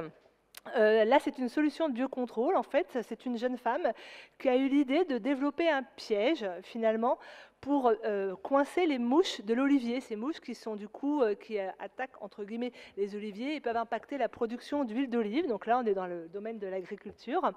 Et donc, cette jeune femme a eu l'idée, voilà, d'utiliser en fait des médiateurs chimiques qui sont naturellement produits par l'olivier et qui attirent ces fameuses mouches. Donc, d'utiliser ces médiateurs pour les mettre sur un système de piège et ainsi piéger ces petites mouches, entre guillemets. Aujourd'hui, en fait, Marion, je la cite, elle a rejoint l'équipe d'Agriodor, qui est un laboratoire d'agroécologie, et donc elle a intégré cette équipe pour continuer à développer sa solution, et je lui souhaite d'ailleurs beaucoup de succès. Marion Canalet, et elle a intégré Agriodor oui, il y a 3 mois, oui. Une boîte spécialisée dans la dispersion de kéromones notamment. Et Marion Canalet qui vient d'une famille d'exploitants d'huile d'olive. Donc je pense que cette sensibilité par la filiation, elle est aussi parfois importante. Donc il y a toute une génération effectivement de solutions et d'idées bio-inspirées, et notamment souvent portées par des jeunes ou par des startups quand ces projets avancent.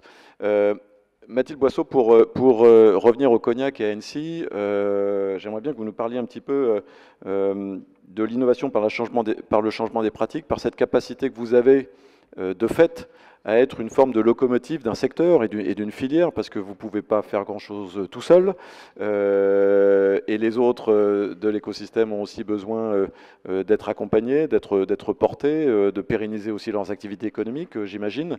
Et ça passe par des solutions qui peuvent être des solutions techniques, mais pas que. Ça passe aussi par, parfois, une forme de réaménagement du territoire. Et je voudrais que vous nous parliez du programme 1000 Palisse, par exemple. Oui, alors si tu me permets, Alain, je vais rebondir un peu sur la notion d'imaginaire, que je trouve tout le monde rebondit. Très intéressante. Bon, bah, je vais vous laisser finalement. Je vais répondre à la question. Non, mais je vais vous laisser. Promis, je réponds à la question. En fait, cette notion d'imaginaire, je l'interprète aussi, et ça fait lien à un sujet de la beauté. La beauté du territoire, la beauté des paysages. Et donc, je vais venir à ce programme 1000 Palisse. Mais ce qu'on a aussi cherché à faire, c'est de se dire, plutôt que d'avoir un prisme purement technique, c'est de se dire comment on réinvente un peu et on réécrit un petit peu la beauté du paysage cognac. C'est le projet qu'on a essayé de mettre en place collectivement, qui s'appelle Living Landscape. Et le point central de ce programme-là, c'est le projet dont je vais vous parler, qui est 1000 Palisse. L'ambition de ce programme, c'est de replanter... Peut-être rappeler ce que c'est qu'une palisse. Ah oui, pardon. Oui. Alors une palisse, en charentais, c'est une haie. Voilà, donc c'est une terminologie qui parlait aussi au local et à l'écosystème local. Donc voilà pourquoi on l'a appelé 1000 Palisse. L'objectif, c'est de replanter 1000 km de haies en 10 ans au niveau du territoire, cognacé. Et ce n'est pas une initiative que Annecy, c'est-à-dire que l'idée, c'était de se servir vraiment de la replantation de haies avec un collectif, en y incluant les associations, en y incluant les collectivités locales, mais surtout un guichet ouvert à tous les agriculteurs et toutes les personnes qui pourraient être contributeurs. Donc on a essayé de matcher le monde du privé, le monde des associations, aussi de la technique, mais aussi les viticulteurs, les agriculteurs et les collectivités locales, pour essayer de replanter ces 1000 km de haies en 10 ans. Donc le programme existe depuis 2 ans et demi, donc aujourd'hui on est à peu près à un peu plus de 200 km de haies replantées. Mais ce qui était intéressant et aussi ce qui a drivé cette ambition, au-delà de la beauté du paysage et de l'imaginaire qu'on peut donc recréer vis-à-vis des riverains, vis-à-vis du vivre ensemble, quelque part c'était aussi la partie recréer des corridors écologiques et contribuer à la restauration de la trame verte. Donc on parle de trame verte, je pense que vous connaissez tous ce sujet de la trame verte, et puis j'ai des experts autour de moi. Il y a aussi un enjeu sur la trame bleue, parce que, et aujourd'hui on regarde un petit peu au niveau de la recherche, mais les arbres, les haies qu'on peut replanter pourraient être utiles pour éviter le transfert de certains polluants. Donc c'est des sujets extrêmement intégrés, des approches très systèmes et qui peuvent bénéficier à l'ensemble d'un territoire. Donc là, c'est plus les viticulteurs, c'est plus Annecy, c'est le territoire Cognac. Et ça veut dire qu'il y a une... C'est très intéressant cette notion de beauté, je prends. Ça veut dire qu'il y a aussi une forme de satisfaction à recréer de la beauté du paysage et qui peut être une forme de fierté d'appartenance aussi. Oui, c'est une fierté d'appartenance à un territoire local. C'est-à-dire que chacun vraiment peut contribuer à ça. Et puis, au-delà du sujet, vraiment, encore une fois, technique, c'est... Il y avait peut-être un train à prendre ou un truc comme ça, mais on vous laisse à bientôt. Merci beaucoup. Nous, on reste là une demi-heure et ensuite, c'est à vous de dialoguer. Non, mais c'est aussi la valeur qu'on peut donner à ce territoire-là, qui est extrêmement importante et qui a une valeur dans la transmission des exploitations qui sera faite. Et donc, c'est aussi la valeur de la terre. Est-ce que ces viticulteurs, 1600, tu as évoqué tout à l'heure, est-ce qu'ils seraient capables de le faire sans le faire collectivement? Je ne dis pas sans le faire avec vous, mais disons sans le faire dans une dynamique collective. Non, je pense que ce qui est clé, c'est la dynamique collective et le fait que tout le monde puisse se mettre autour de la table pour réfléchir à ce qui est le plus intéressant en termes de maillage territorial. Donc que ce soit d'un point de vue purement technique ou d'un point de vue... je peux vous donner un exemple très concret, c'est-à-dire qu'un viticulteur, il a forcément une parcelle qui peut être à côté d'une collectivité locale, d'une mairie, d'une école. Donc c'est les chantiers de plantation, par exemple, qu'on met en œuvre... tout le monde peut participer à ces chantiers de plantation. Et donc, ça recrée le lien aussi dans le territoire. Marc-André, j'arrive une seconde. Je voudrais passer par Emmanuel parce que je sais que tu travailles beaucoup sur ces questions de dynamique collective, de bonne entente, de comment créer des dialogues parfois là où on pense que le dialogue n'est pas possible et en fait, il est très vertueux et créatif. Oui, alors ce qui est intéressant, ce qui vient d'être évoqué aussi par Mathilde, ça ressort de ce qu'on appelle, c'est très jargonneux et technocratique comme terme, hein, les solutions fondées sur la nature. On voit bien d'ailleurs qu'il y a une sorte de recherche de légitimité, on n'aurait pas le droit de parler de permaculture ou d'agroécologie, mais solutions fondées sur la nature, ça fait plus respectable peut-être. Donc c'est le terme qu'on utilise, mais c'est un peu la même idée. Et c'est de se dire finalement, puisqu'on parlait de services écosystémiques à l'instant, c'est effectivement de restaurer des fonctionnalités écologiques et donc des choses qui nous sont utiles pour laquelle les viticulteurs, les agriculteurs en règle générale et l'ensemble des citoyens que nous sommes allons bénéficier effectivement de ces fonctionnalités écologiques puisqu'il y a un bénéfice pour nous. On peut citer quelques exemples, et avant de revenir à cette dimension collective qui est essentielle, c'est par exemple, l'UICN a publié plusieurs documents importants sur les solutions fondées sur la nature. L'un, par exemple, sur les questions de mitigation des effets des événements extrêmes, inondations, etc. Dans la gestion de l'urbanisme, on va créer volontairement des structures qui vont absorber.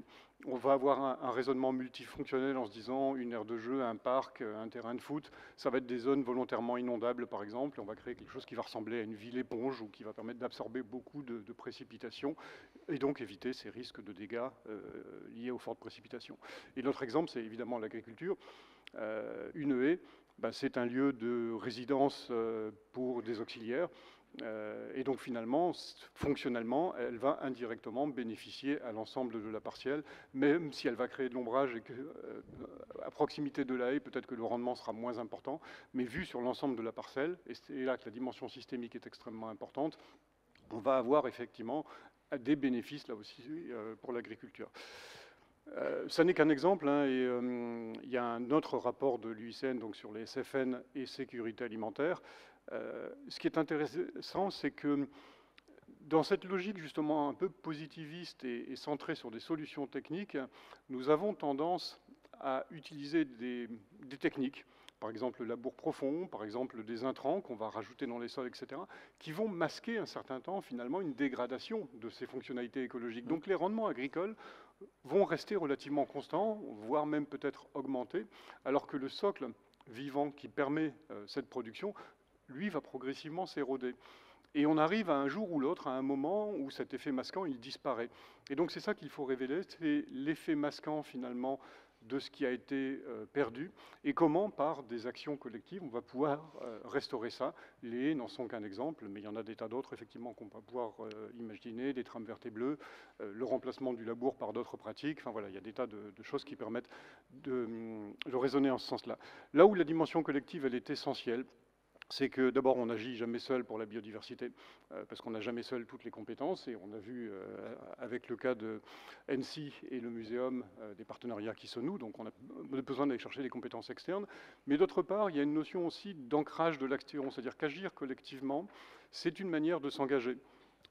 Je fais quelque chose, j'ai besoin de toi, tu fais quelque chose, tu as besoin de moi, et donc petit à petit ça va cranter des choses, et ça va pérenniser ces actions-là. On n'est plus dans la variable d'ajustement budgétaire où un jour ou l'autre, ah ben, désolé, on n'a plus assez d'argent, il faut qu'on arrête. Non, on s'est engagé, on a des partenaires qui nous attendent et donc on va continuer à agir. Ça, c'est essentiel. La deuxième chose, c'est qu'on va avec ça au-delà du dialogue. On a vu que c'était important. On a perdu un petit peu le sens de la nuance. On ne sait plus se parler entre parties prenantes. On a tendance à opposer les agriculteurs, les distributeurs, les consommateurs, les politiques, les citoyens. Mais ok, parler, c'est déjà bien. Mais agir ensemble, on est quand même sur un cran au-dessus aussi. Et donc là aussi, ça va ancrer les choses beaucoup plus profondément. Et je voudrais citer alors 2 exemples. Un premier qui est lié à l'UICN, et qui est donc, on connaît tous hein, la fameuse et tristement célèbre liste rouge de l'UICN, mais il y a aussi une liste verte de l'UICN qui récompense des territoires qui s'engagent et qui s'engagent systématiquement avec des partenaires et des parties prenantes locales. Et ça me paraît intéressant de le mentionner. Et la deuxième chose, c'est une initiative privée associative dans les Cévennes qui s'appelle les chantiers écologiques massifs.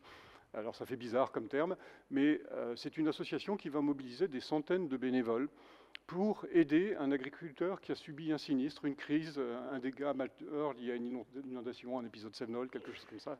Souvent, ce sont les maires qui les appellent en disant « sur ma commune, il y a un agriculteur, il faut l'aider, etc. » Ce qui est intéressant, c'est que ces bénévoles ont souvent un profil très militant, écologiste, assez radicaux, souvent vegan, etc. Et par contre, l'agriculteur, on ne lui demande pas ce qu'il fait, ses pratiques, ses labels, etc. On intervient. Exactement, l'image, c'est de dire, par exemple, un pompier, avant d'intervenir chez vous, s'il y a le feu, il ne va pas vous demander votre carte du parti. Et bien là, l'agriculteur, on ne lui demande pas s'il est bio ou s'il est glyphosate. Non, on va le voir. Et bien ça permet des rencontres improbables et des moments où le dialogue se noue parce qu'il y a une émotion qui est commune et il y a quelque chose qui se partage qui va au-delà des mots, simplement par l'action. Merci beaucoup Emmanuel, c'est un point très important. Je voudrais 2-3 éclairages rapides et ensuite on va passer à une séquence de questions-réponses. D'abord, Marc-André Solos, je ne l'ai pas rappelé tout à l'heure, mais tu es aussi président d'une association qui s'appelle BioG, et c'est un sujet qui t'est cher et parce que tu le juges assez fondamental. Comment est-ce qu'aujourd'hui on réenseigne les sciences, et notamment, pour faire un focus, à des entrepreneurs? Comment est-ce que le professeur Solos est reçu quand il doit parler sans une posture de professeur à des chefs d'entreprise, à des entrepreneurs, pour finalement les mettre sur la piste du vivant comme une solution à leurs problèmes du quotidien? Tu as 2 minutes. Non, mais ce qui est important, effectivement, c'est de récapituler ce qui a été dit sous une perspective très, très utilitaire. Les visions écologiques et évolutives ne sont pas simplement des interprétations du monde ou des savoir-faire techniques de spécialistes, c'est juste la chose qui nous manque pour que notre action soit plus pertinente et que l'homme, principe de responsabilité de Hans Jonas, puisse, dans les générations suivantes, vivre dignement. Donc, clairement, il faut récupérer ces disciplines comme des outils. Et aujourd'hui, on est très loin d'y arriver. C'est important parce que quand, moi, par exemple, le mouton qui a fait ça, je ne l'ai jamais connu. Jamais connu. Et tout ce que j'ai regardé, hein, c'est est-ce que c'était ce que je voulais comme laine? Est-ce qu'il a mangé des vermicides qui ont détruit les sols? Est-ce que les pâtures où il a paissé ont été fertilisées avec de l'azote qui a pollué les rivières? Ça ne se voit pas. On a vraiment, en fait, besoin aujourd'hui que tout consommateur, derrière tout acte de consommation, il puisse avoir une envie d'information. Alors, ça ne veut pas dire aller voir le mouton avant d'acheter le costume. Ça veut surtout dire avoir des labels auxquels on croit. Avoir des entreprises qui ont généré un amont auquel on croit. Parce que ça sera délégué, tout ça. Mais ça veut dire avoir une vision systémique. Et ça veut dire ça que les sciences du vivant et de l'environnement font partie des fondamentaux. Et si notre lien à l'évolution et à l'environnement est devenu délétère au point de générer des crises environnementales et climatiques, c'est qu'en fait, une certaine génération, ça c'est démontré expérimentalement, n'a pas été compétente dans ce domaine. Donc, si je renverse tout, puisque comme toujours, depuis le début, on voit que la façon de raconter un désastre, c'est en filigrane la façon de remonter les choses bien, ça veut juste dire qu'il faut faire une génération plus à même de comprendre ces implications. Quand on essaie de faire ça, là, avec la Fédération Biogé qui réunit le muséum, des académies comme celle de médecine ou de sciences, des sociétés scientifiques, des associations de citoyens, vos associations bientôt si vous nous rejoignez, BIOGEE, tout est sur le site. On essaie non seulement de faire des festivals grand public pour montrer qu'on porte des solutions, mais on essaie aussi d'aller vers l'enseignement national, l'éducation nationale, pour générer un peu plus de place pour les objets du vivant et surtout, pour les objets du vivant, une approche pluridisciplinaire obligeant différentes disciplines chaque année, dans un monde idéal, à travailler de temps en temps dans l'année sur le même sujet qu'une autre et de partager avec une autre, je sais pas moi, la vie sexuelle, l'azote, ou des choses comme ça qui vont obliger plusieurs disciplines à donner plusieurs éclairages et l'objet il sera plus clairement vu que s'il n'est vu sous un seul angle. On a beaucoup de mal à se faire entendre et bizarrement, ce programme-là, je le sens mieux incarné dans certaines entreprises qui, au muséum par exemple, nous sollicitent pour de la formation continue que dans l'éducation nationale. C'est-à-dire que finalement, on voit qu'à un certain moment, les opérateurs se retrouvent confrontés à des limitations dans leur action et entrevoient la possibilité d'autres solutions qui les font beaucoup plus nous interpeller que la formation initiale. C'est grave, parce que c'est une enfance mutilée que ça nous promet. Mais si on veut que les sciences de la nature deviennent... C'est aussi, d'une certaine manière, la contrainte qui fait jaillir le besoin, comme une réponse. Oui, ouais, c'est pour ça d'ailleurs, oui. Voilà. Alors, si on veut que, pour galvauder le titre de cette session, que les sciences de la nature deviennent des sciences de solution, je pense qu'il faut vraiment qu'on empoigne la formation et qu'on fasse une génération qui comprenne, qui aille embrasser ces belles au bois dormant, que la science a accumulé en grande quantité, mais qui peine à percoler dans l'action. Merci beaucoup Marc-André. Christophe, je voudrais que tu nous dises un mot sur le programme Life Artisan. Et ensuite, si vous avez été frustré à la tribune d'un truc que vous aviez envie de dire et que vous n'avez pas eu le temps de dire, ça sera le moment ou jamais, juste après Christophe. Et ensuite, vous préparez vos questions avec, s'il vous plaît, les commentaires. Ça sera pour des conversations toute la journée, vous avez le temps, mais plutôt une question courte en nous expliquant à qui vous l'adressez, s'il vous plaît, juste après. Super vite sur le programme Life Artisan, parce que je pense que c'est bien qu'on ait des échanges avec vous. Emmanuel l'a dit, mais l'exemple aussi d'Émile Palis sur les solutions fondées sur la nature. Donc le programme Life, c'est un programme européen financé majoritairement par l'Europe, complémentairement par le ministère, que nous pilotons avec 27 partenaires qui sont des établissements publics, des filières agricoles, des associations, pour mettre en œuvre des solutions fondées sur la nature pour l'adaptation au dérèglement climatique. Donc voilà, allez sur notre site internet, vous aurez tous les détails, mais concrètement, ça peut être des renaturations de cours d'eau qui empêchent les inondations, par exemple.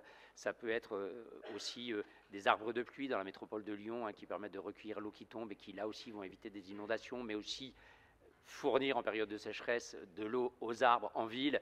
Voilà, je n'ai pas envie de détailler beaucoup plus parce qu'encore une fois, je pense que le temps du débat est important. Et juste pour rebondir sur ce qu'a dit Marc-André, en termes d'information du consommateur, on est en train de travailler avec l'ADEME et là aussi les ministères à un affichage environnemental des produits, un petit peu comme sur le Nutri-Score.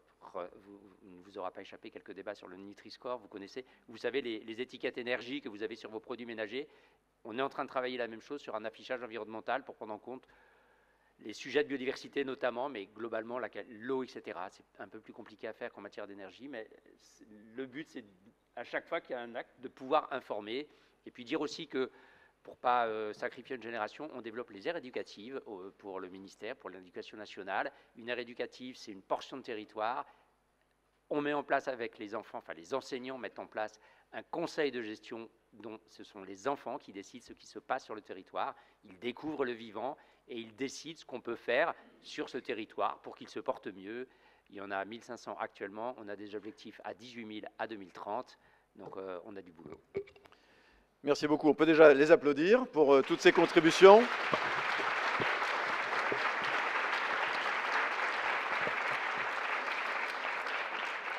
Et après, je veux bien voir des mains se lever pour que je vous repère. Allez, on y va. Je vous ai vu. Allumez votre micro, s'il vous plaît, en nous expliquant. Il n'y a pas de micro. Alors, parlez très fort.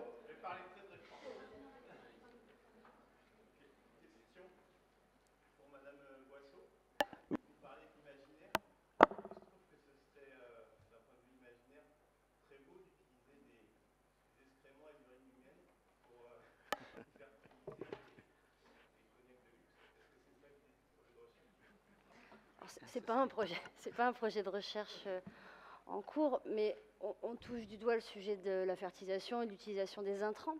Et aujourd'hui, on voit quand même qu'en rétablissement une forme d'équilibre dans les écosystèmes, et notamment une approche du sol totalement différente que ce qu'on a pu avoir par le passé, qui était considéré uniquement comme un support, on peut réduire drastiquement tout ça et même enlever les apports, en tout cas je parle de ce que je connais qui est la viticulture charentaise, les apports d'engrais minéraux azotés. À partir du moment où votre sol fonctionne bien et qu'il y a un fonctionnement assez naturel et qu'il y a la bonne matière organique au bon moment, oui, on peut se prendre à ça. Donc aller jusqu'à des sujets d'upcycling, pourquoi pas, peu importe, j'ai envie de dire, l'origine, du moment qu'elle est locale et qu'elle a un sens. Je pense qu'il ne faut pas qu'on oublie, et qu'on n'oublie jamais dans tous ces sujets-là, que d'abord ce sont des approches holistiques, et qu'ensuite, il faut être très cohérent et faire preuve de bon sens. Et ça ne coûte pas toujours plus cher. Mais ça pose des questions de désirabilité et des questions culturelles. Maintenant, je ne suis pas sûr que ce qu'on disperse aujourd'hui soit beaucoup plus sexy que ce dont vous venez de parler. On va les prendre deux par deux, les questions, s'il vous plaît. Madame, vous aviez une question? J'ai l'impression d'être... Ah, pardon, allez-y. On va prendre deux questions, comme ça ils pourront se préparer. Allez-y.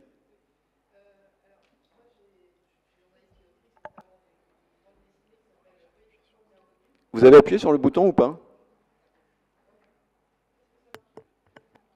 Allez-y.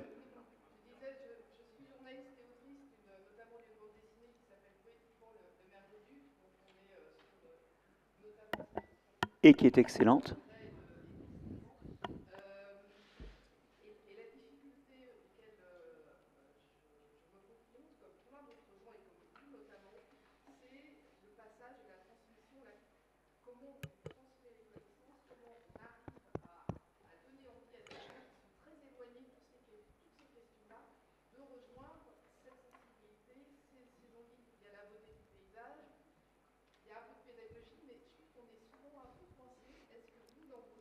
Comment on transmet les connaissances?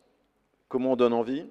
Et une deuxième question. J'ai une question sur l'humisation, parce qu'on parle beaucoup du vivant, mais il y a un moment dans notre vie où on meurt. Et la question de comment on est enterré, c'est-à-dire directement ou indirectement.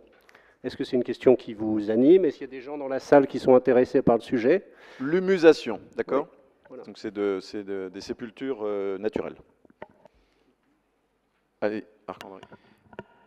Alors bon, le Merdeduc, je l'ai dans ma bibliothèque et franchement c'est trop génial. Donc à Lyon, il y avait un dispositif pour aspirer la merde de la ville et la mettre dans la campagne comme fertilisant au 19e. Et à un certain moment, quand il a fallu raccorder les stations qui expédiaient vers la campagne, mais des vidanges qui étaient faites par des pompes qui amenaient tout au début à l'entrée du Merdeduc, finalement on s'est dit plutôt que de raccorder le Merdeduc à chaque maison, c'est plus simple de tout mettre dans le Rhône. Et ce fut le début dans le Rhône, et ce fut le début du tout à l'égout. Voilà. Alors, ça, c'est un moment où il y a eu un divorce, en fait, d'une union ancienne entre la ville et la campagne, entre la merde et la vie, dans les champs.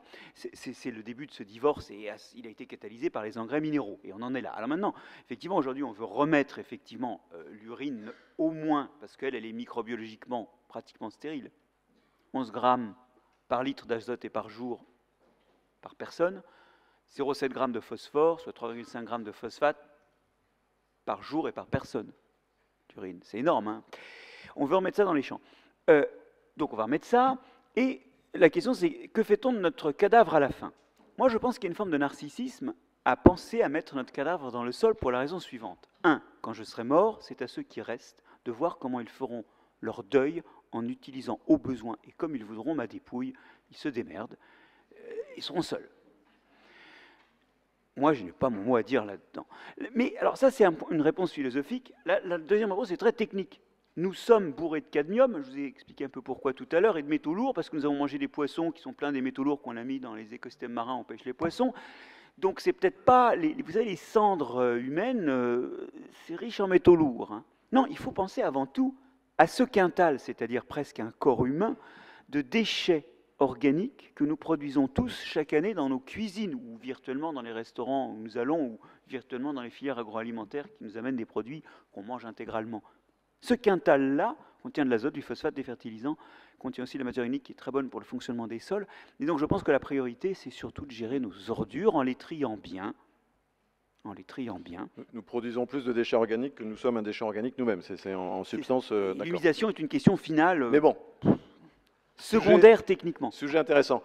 Comment on transmet les connaissances et comment on donne envie, peut-être Christophe, et ensuite on prendra 2 autres questions. Enfin, j'aimerais bien voir la réponse de comment on donne envie quand on est le directeur chargé de la mobilisation de la société d'un établissement public.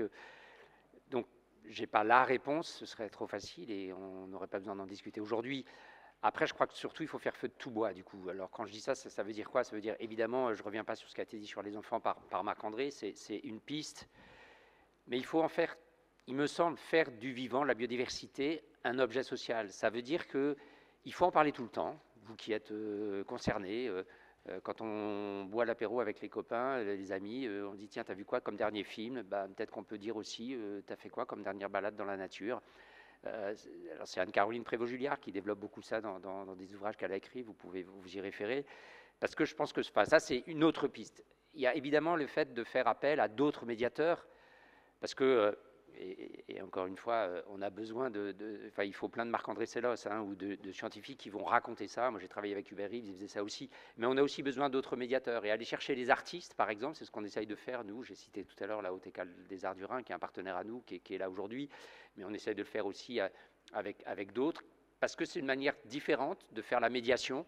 Et je pense que ça peut être une piste. Je pense qu'il faut aussi aller travailler, puisqu'on a parlé des imaginaires, les producteurs de fiction. On a financé un MOOC qui s'appelle Inspire 2050. Je ne suis pas sûr du Inspire, en fait, mais Thomas Delage est dans la salle, il pourra vous le dire, qui s'adresse justement aux producteurs de fiction pour qu'ils essayent d'intégrer, mais dans une histoire qui parle complètement d'autre chose. Mais là aussi, les films, ils véhiculent plein de choses. Si le héros... il est présenté comme il doit avoir une grosse montre, des beaux habits et une piscine dans sa maison, ça dit des choses. Si au contraire il est dans une maison plus modeste, ou pourquoi pas un appartement, mais que son balcon il regorge de fleurs, je ne sais pas quoi. Voilà, donc en fait c'est vraiment essayer d'aller attraper tout ça, me semble-t-il, et puis faire le lien entre le vivant et leur vie. Et moi je pense aussi, mais là il y a un travail que nous on va lancer, on ne s'y est pas encore mis, on a envie d'avoir une résidence, enfin de réfléchir là cette année, sur les questions sociales et les questions environnementales et les questions de biodiversité. C'est-à-dire comment on lie les deux, justement, pour répondre à ces enjeux. Parce que, je comptais le dire dans ma conclusion, mais ce n'est pas grave, je l'aurais déjà dit. Vas-y, maintenant. On a évoqué les reculs actuels, le backlash écologique, mais même démocratique. Ça repose sur le désespoir d'un certain nombre de nos concitoyens, quand même, exploités par des gens qui savent faire ça très bien pour garantir leur sécurité. Et donc, leur sécurité financière, j'entends.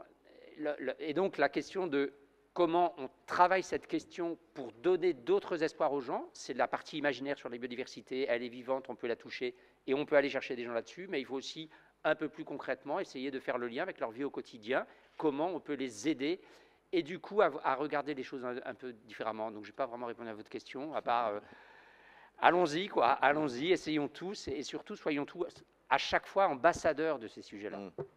Emmanuel Delannoy, tu voulais compléter. Ensuite, on prend 2 dernières questions et je vous laisserai le mot de clôture que vous souhaiterez. Emmanuel. Oui, juste un petit complément.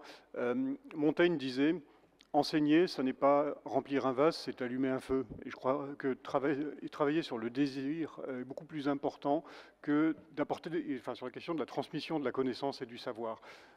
Pour moi, ce qui est fondamental, c'est plutôt apprendre à poser une question. C'est plutôt restaurer et rénover l'esprit critique et la capacité à penser par soi-même et à décoder finalement cette information qui nous arrive de partout et dont beaucoup est sujette à caution.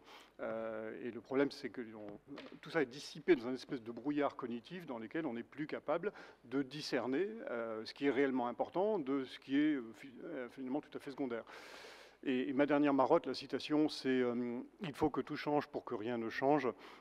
Si vous avez vu Le Guépard de Visconti, vous connaissez Magnifique. la citation. Hein. Ça veut dire quoi? Pour que rien ne change. Okay, qu'est-ce qu'il faut préserver? Qu'est-ce qui est essentiel? Qu'est-ce qui est fondamental finalement et sur lequel nous reposons notre prospérité, notre bien-être, etc. Et il faut que tout change. Ben, ça va être pour préserver ça justement. Qu'est-ce qu'il va falloir changer? À quoi va-t-il falloir renoncer? Et comment on va pouvoir s'engager dans cette dynamique de transformation? Et on voit souvent que notre relation au changement, elle est biaisée. Parce qu'on parle toujours en termes d'amélioration, qu'est-ce qu'il faudrait changer, qu'est-ce qu'il faudrait améliorer, etc. Mais ça, c'est la troisième question. Ça vient après, finalement, la priorité de ce qu'il faut préserver, après, finalement, de ce à quoi il faut renoncer. Maintenant, ça y est, on peut se poser la question de qu'est-ce qu'on peut enfin améliorer. Allez, on prend 3 dernières questions et on s'arrêtera là. Merci beaucoup. J'ai la casquette verte au fond et puis 2 ici. Et vous répondrez en concluant, s'il vous plaît. Merci beaucoup. Alors, très très fort. Si, il marche. Il marche à toi? Oui.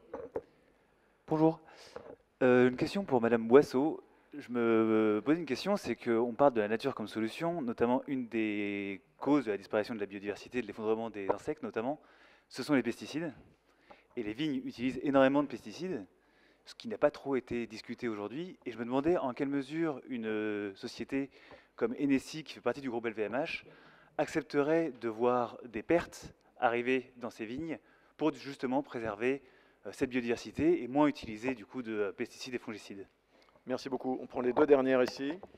Alors moi je me demandais, on a commencé un peu sur la géopolitique et je me demandais si finalement ce qui se passait aujourd'hui, les drames auxquels on est confronté et notamment des prises d'opposition extrêmement fortes de l'autre côté des États-Unis. Ah, pour les questions de clôture, on est bien là. Ouais, n'allait pas entraîner une formidable chance pour l'Europe, la France, notamment d'un point de vue scientifique.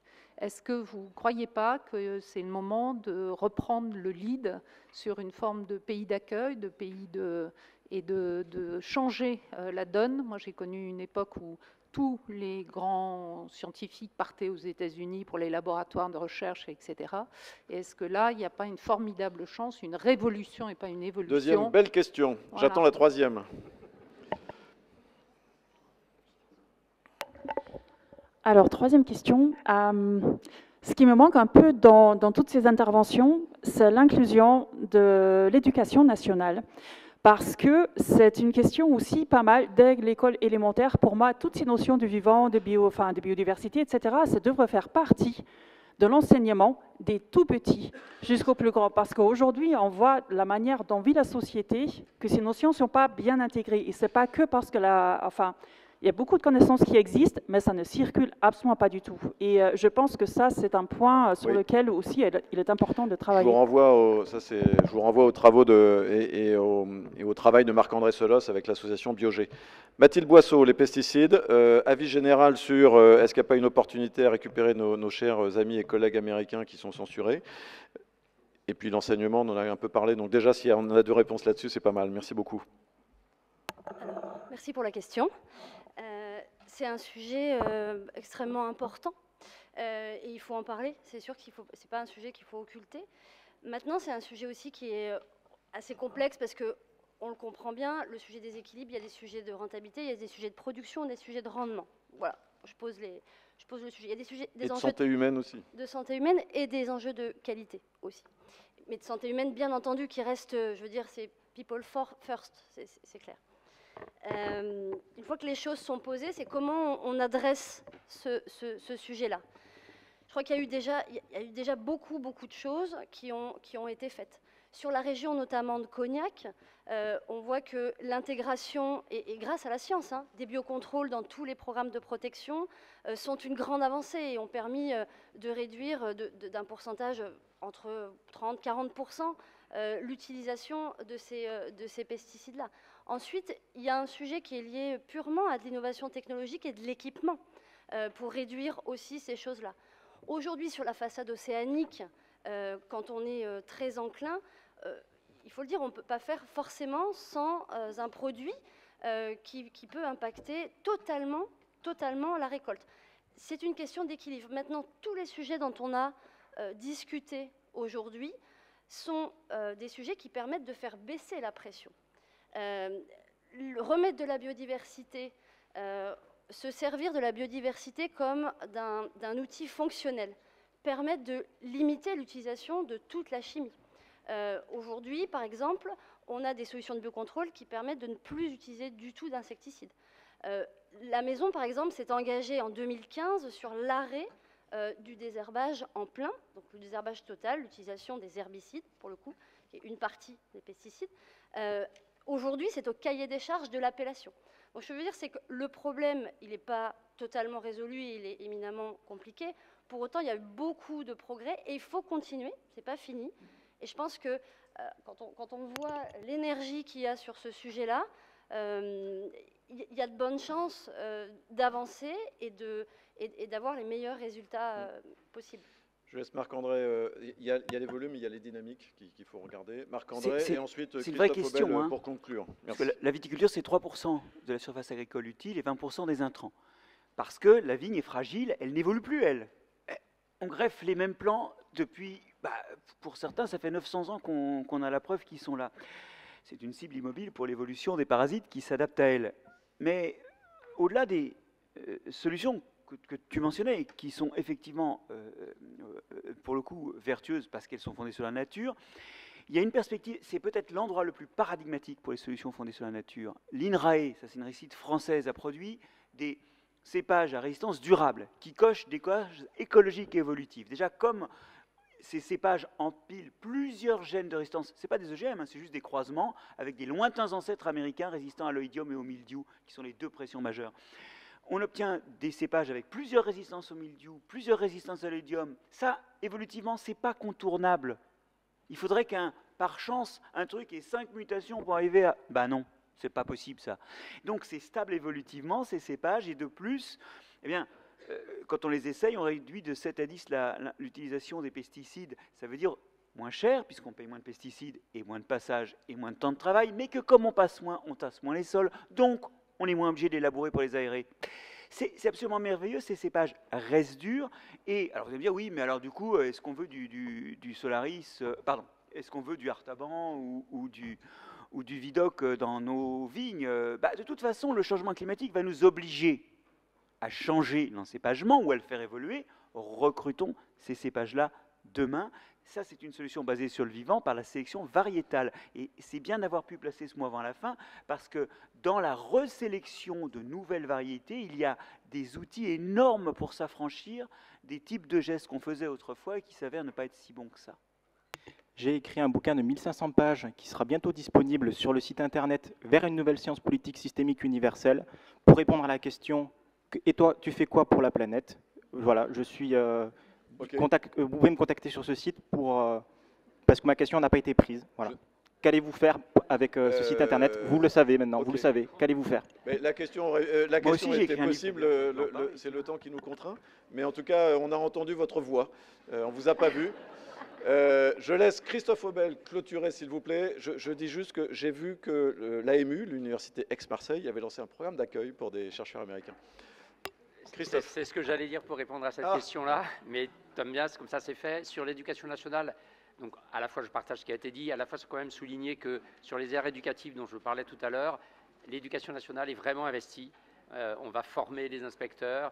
Voilà, donc il se passe des choses. Tout à l'heure, Baptiste Morisot disait il se passe des choses aussi quand on voit dans un espace comme celui-là, le DG de l'Office français de la biodiversité et les coprésidents de l'association de soutien au soulèvement de la terre.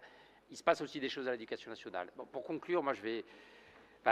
dans la préparation, à un moment, avec Alain, on avait cette question, mais vous y croyez, vous, à nature égale futur? Et moi j'avais envie de répondre, et donc je vous la livre maintenant. Ouais, j'y crois, sinon je ne fais pas ce boulot. Et Hubert Reeves, avec qui j'ai travaillé, quand on lui posait cette question, vous êtes optimiste ou pessimiste, il répondait, c'est pas la question qui m'intéresse, ce qui compte c'est d'être déterminé et de faire chacun ce que nous pensons devoir faire. C'est la première chose. Et donc je crois à cet optimisme de la détermination, on va dire ça comme ça. Je crois aussi en la capacité du vivant à nous donner des clés pour des choses qui sont profondément en nous et que peut-être on a un petit peu perdu. On est des homos, des sapiens narrans, comme le dit Camille de Toledo, et donc on peut raconter des histoires avec la biodiversité, ça c'est une première chose. On peut recréer du lien, mais y compris du lien entre nous et du commun entre nous. Et moi je reste convaincu qu'en tant qu'êtres sociaux, on a aussi ce besoin-là, et donc c'est ça qu'il faut aller chercher. Et je vous laisse avec 2 citations, une de Margaret Mead, qui a été citée ce matin aussi d'ailleurs.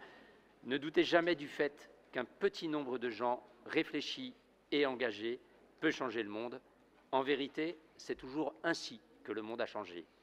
Et une deuxième d'Alain Damasio, il n'y a pas de lendemain qui chante, il n'y a que des aujourd'hui qui bruissent. Faisons bruisser le monde et la société avec nos énergies positives. Merci beaucoup.